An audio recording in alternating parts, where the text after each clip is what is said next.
It's just Grandpa's old war souvenir. $40, take it." Those were the casual words spoken on a quiet Saturday morning in October by a young man in his late 20s who didn't know what he was holding, didn't know what he was selling, and certainly didn't know who was standing across the folding table from him. The man across the table was 77 years old. He wore a faded denim jacket over a flannel shirt, scuffed brown boots, and a baseball cap with the bill curling at the edges.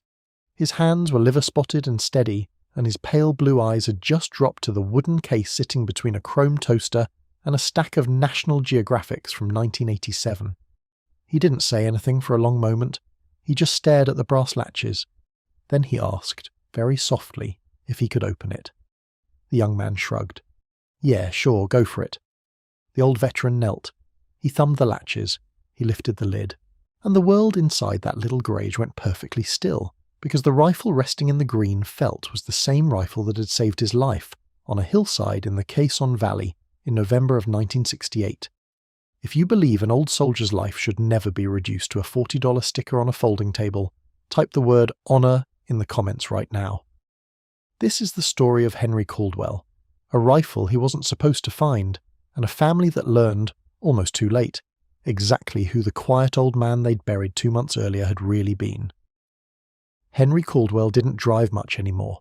Cataracts in both eyes, a left knee the VA had been promising to replace since Reagan was president, and a 1998 Ford pickup that he kept running mostly out of stubbornness. But Saturday mornings he still made the slow drive east of Maryville, Tennessee, out where the country roads rolled gently past tobacco barns and small Baptist cemeteries, looking for estate sales. He didn't really need anything. His wife Margaret had passed in 2019, his daughter lived in Ohio, and his small ranch house on Old Pine Road already held more than one man could ever use. But estate sales pulled him the way some men are pulled to fishing piers. Every folding table on every front lawn was a life that someone had finished living, and Henry, who had served 3 tours with the 5th Marines in Vietnam, knew something about lives that ended without enough people noticing. He liked to walk through the boxes, he liked to nod at the photographs of strangers, he liked to leave a quiet kind of respect behind, even when nobody saw him do it. That October morning he'd spotted the hand-painted sign on Route 411, Estate Sale, Mercer Family, Saturday, 8 to 2, and turned in without really thinking about it. The Mercer place was a small white farmhouse with a sagging porch and a maple tree turning the colour of rust. There were 3 folding tables on the lawn, 2 more in the open garage, and a half-dozen cardboard boxes labelled in black marker: kitchen, books, fishing, attic. A young woman with a clipboard was talking to a couple about a butter churn. 2 young men, maybe brothers, sat on the porch steps drinking coffee out of paper cups. They wore Tennessee Vols sweatshirts and the easy boredom of grandchildren who had been roped into a Saturday they didn't want to be part of. A handwritten sign on the porch read, "Grandpa Tom passed in August. Everything must go." Henry took his cap off when he read it. He always did. Then he put it back on and walked, slow, past the fishing rods and the cast-iron skillets and the boxes of paperback westerns. He was halfway through the garage before he saw it. A wooden case, maybe 40 inches long, dark walnut with brass corners gone green from age, sitting between a toaster and a pile of magazines. The top had a yellow sticker stuck to it. $40. Works fine. Henry's heart, which had been quiet for an awfully long time, began to do a thing he hadn't felt since he was 21 years old. He didn't open the case right away. He stood looking at it. He noted the corners, the way the brass was set, hand-fitted, not factory. He noted the small black scuff on the lower edge, near the latch. The scuff had a shape to it, narrow and curved, the kind of mark a particular boot heel makes when a particular man kicks a case shut in a hurry on a particular wet morning in a particular country. Henry breathed out through his nose. Then he walked, slow, back to the porch, and said, "Excuse me, son, the case in the garage, the wooden one, is that for sale?" The young man on the porch, early 30s, beard, a little overweight in a healthy way, looked up from his phone and squinted. "Oh, yeah, that one. That's just Grandpa's old war souvenir. $40, take it." His brother, a few years younger, snorted. Mum wanted to throw it out. "We figured somebody might collect that kind of stuff." He gestured vaguely. "It's a hunting rifle, I think. Or a war thing. We never really asked him about it." Henry nodded slowly. All right if I open it? Just to look. Yeah, sure, go for it. Henry walked back to the garage. He knelt. He thumbed the brass latches. They clicked the way he remembered them clicking. He opened the lid. The rifle inside was a Winchester Model 70.30-06, with the Unertl 8-power target scope mounted in steel rings, the bluing worn pale at the muzzle and at the bolt handle, the walnut stock darkened by 58 years of hands and oil and weather. Henry didn't pick it up. He looked at the receiver.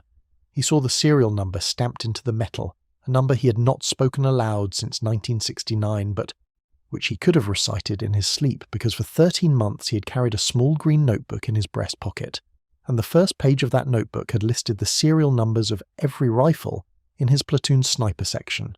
And this number, this exact number ending in 4471, had belonged to a man named Sergeant Thomas Mercer, who had been Henry Caldwell's spotter, partner, and best friend in a war that had eaten almost everyone they knew. Henry's hands began to shake. He did not pick the rifle up. He looked instead at the small inscription stamped on the underside of the receiver, 3 letters and a date hand-punched into the steel. H.C., November 18th, 68. His own initials. The date he had almost died. He did not weep. He had not wept in 56 years, and he was not going to start in another man's garage. He closed the case very gently. Then he stood up, turned around, and walked back to the porch, and stood looking at the 2 young men until they noticed him, and the older one said, "Everything good, sir?" Henry took off his cap. He held it in both hands the way a man holds a thing he's about to set on a casket. "Son," he said, "what was your grandfather's name?" The young man frowned. Tom Mercer. Why?" "And he served in Vietnam, did he?" "Yeah, briefly, I think. He never talked about it. Mum said he was a Marine for a couple years and came home and worked for the railroad." "Why? Did you know him?" Henry was quiet for a long time. The young woman with the clipboard had drifted over now. The brother had stood up. A small group had begun to gather, the way small groups always gather around silences. Finally Henry said, "I knew him. We were together in the Quezon Valley in 1968. Your grandfather saved my life on November 18th of that year. The rifle in that case is the one he used to do it." The garage went very, very quiet. Henry sat down on a metal folding chair the young woman pulled over for him.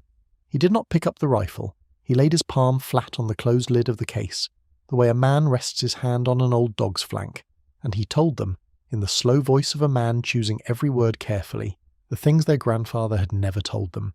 He told them that Tom Mercer had been a Marine Scout sniper attached to the 1st Battalion, 5th Marines, and that Scout snipers in 1968 worked in 2-man teams, 1 shooter, 1 spotter, and that Tom had been the shooter and Henry had been the spotter, and they had carried that Winchester Model 70 between them for 13 months across the worst country either of them had ever seen.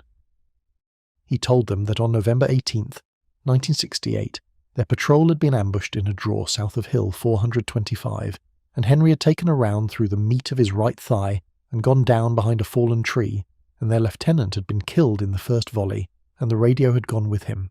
He told them that Tom Mercer had crawled 40 metres under fire to reach him, had set up that rifle on a folded flak jacket, and across the next 11 minutes had personally silenced 4 enemy positions, 2 of which were within 50 metres of Henry's bleeding body.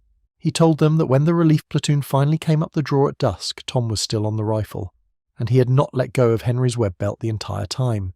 Henry's voice did not break, but his hand on the lid of the case was not steady. The grandchildren had stopped moving. The young woman with the clipboard had pressed her hand against her mouth. The younger brother, the one who had snorted, was looking at the case the way a man looks at a thing he has just realised he was about to throw into a river. Henry kept going, because once the words had started, they came on their own. He told them that Tom Mercer had been recommended for the Silver Star for what he did that afternoon, but the citation had been downgraded to a Bronze Star with V device, and Tom had never even pinned it on, because the lieutenant who died had been 22 years old and engaged to a girl in Macon, Georgia, and Tom had said the medal belonged on the lieutenant's mother's mantle, not on his own chest. He told them that the inscription on the receiver HC November 18th, 68 was Henry's own initials, hand-stamped there by Tom 3 weeks after the ambush in a base armory, after Tom had said very quietly, "I want to remember why I'm carrying this thing." He told them that he and Tom had lost touch in 1972, when Henry had moved his young family to Tennessee and Tom had gone back to Pennsylvania, and that Henry had spent the better part of 40 years making half-hearted attempts to find him and had never managed it, because Tom Mercer was an ordinary name, and quiet men are very hard to find. By the time Henry stopped talking, the older grandson, the one who had quoted $40 half an hour earlier, was sitting on the cement floor of the garage with his back against the wall and his hands over his face. The young woman, who turned out to be Tom Mercer's granddaughter Rachel, had her phone out and was calling her mother. The younger brother Caleb had not moved. He was looking at the case as if it might disappear. Finally, Caleb said, in a voice that did not sound like his earlier voice, "Sir, we didn't know. Mum didn't know. He never said anything. Ever. He used to take us fishing and he would sit on the dock for hours and he wouldn't talk, and we just thought he was quiet. We thought he was quiet." Henry nodded. "He was quiet, son. He earned the right to be quiet. That is a thing a man earns." Caleb was crying now, openly, the way a young man cries when he realizes he has been a stranger to someone he should have known. "The rifle isn't for sale," he said. "Sir, the rifle isn't for sale. I'm so sorry. We didn't know." Henry held up a hand. "I didn't come here to buy it, son. I came here to walk through your grandfather's life. I want you to keep it. I want you to keep it forever. I want your son to have it, and his son. And I want you to tell them what their great-grandfather did with it. That's the only thing I want." 2 hours later, there were 11 people standing in that garage. Tom Mercer's daughter, Susan, had driven in from Knoxville with red eyes and a shoebox of photographs nobody had ever bothered to open. There was a black and white picture of 2 young Marines standing in front of a sandbag wall, both of them too thin, both of them grinning the wrong kind of grin. Henry was on the left. Tom was on the right. Tom had his arm around Henry's shoulders, and he was holding up 2 fingers in a peace sign that meant something a little different in 1968 than people remember now. Susan held the photograph against her chest and apologized to Henry for things that were not her fault. Henry told her, more than once, that there was nothing to apologize for, that the only mistake was a quiet one, and that the cure for it was simple. Tell the kids who their grandfather was. A retired Marine gunnery sergeant from the local VFW arrived around 4 in the afternoon, summoned by a phone call Rachel had made on Henry's behalf. He stood in the garage in a clean barracks cover, looked at the rifle, looked at Henry, and rendered a slow hand salute that nobody in that family had ever seen rendered to anything before. The estate sale, by then, had been quietly closed. The toaster and the National Geographics had been moved aside. The wooden case, latched, sat alone on the table in a small clean square of empty space. Henry Caldwell drove home that evening in his 1998 Ford pickup with the windows down and the autumn air smelling of wood smoke and damp leaves. He did not take the rifle with him. He did not take anything with him, except a small black and white photograph that Susan had pressed into his hand at the door. 2 young men in front of a sandbag wall, one of them gone 56 years, one of them still here. On Tuesday morning, Henry sat down at his kitchen table and wrote a 4-page letter to Susan Mercer in pencil, in the careful, blocky handwriting of a man who had not been sure his hand still remembered cursive. He told her every story he could remember about her father, the kind, ordinary, daily stories that mattered the most, the way Tom hummed Hank Williams in his sleep, the way Tom shared his cigarettes when nobody else had any, the way Tom had once carried a wounded Vietnamese child 4 miles down a muddy road to a field hospital and had never mentioned it again. He sealed the letter, walked it to the mailbox at the end of his gravel driveway, and put up the little red flag. Then he stood there for a long minute looking at the road.